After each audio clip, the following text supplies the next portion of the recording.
Қазақ тілі пәні тақырыбы мәтін және оның түрлері. Бүгінгі сабақта сен мәтін түрлерімен танысуды жалғастырасың. Суреттер арқылы шағын сипаттау мәтінін құрап жазуды үйренесің. Келесі бейнежазбаға назар аудар. Аға, мен келдім. Бүгінгі күнің қалай өтті? Не істедің? Аға, мен Әсел деген құрбымның туған күнінен келдім. Туған күн өте қызықты өтті. Маған ұнады. Ал сіз не істеп отырсыз? Мен сабағымды қарап отырмын. Бір оқиғаны сипаттап жазу керек. Ойыма еш нәрсе түспей отырғаны. Менің туған күнге барғанымды сипаттап берсеңіз қайтеді? Мұның жақсысын секен қарындасым. Қане, туған күн қалай өткенін сипаттап берші. Ал мен жазайын. Әсел туған күнін үйінде жасады. Ол бірнеше достарын шақырды.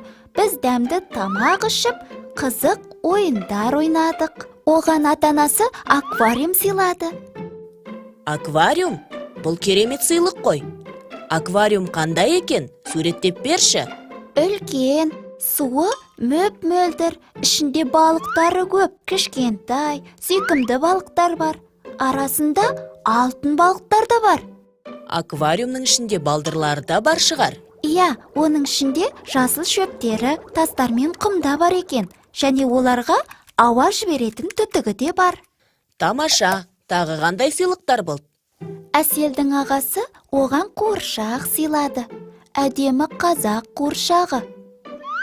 Үстінде қазақша көйлегі бар. Ұзын қара шаштары екі жаққа өрілген. Әсел ағасының сыйлығына қатты қуанды. Оның атын Қарашаш деп қойды. Солай ма?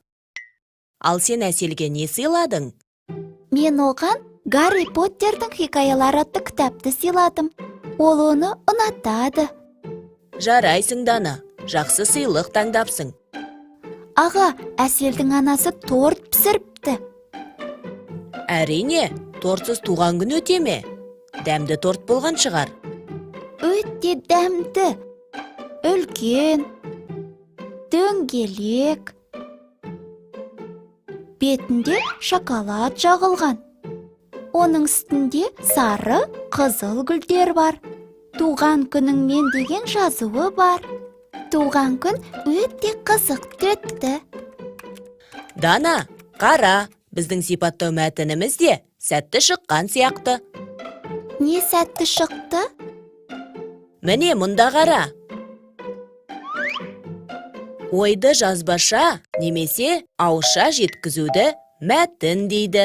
Сенің ауызша айтқаныңды мен жазып шықтым. Егер мәтінде бір нәрсе суреттелетін болса, ол сипаттау мәтіні болады. Біздің мәтініміз туған күн қайда өтті, қандай сыйлықтар сыйланды және қалай өтті деген 3 бөлімнен тұрады. Бұл бөлімдерді абзац деп атайды. Олар жаңа жолдан бастап жазылады. Туған күнге барғаның жақсы болды ғой, тапсырмамды орындап алдым. Менің туған күнім қандай болар екен? Сенің туған күніңді де қызықты өткіземіз. Сен де көп сыйлықтар аласың. Алақай!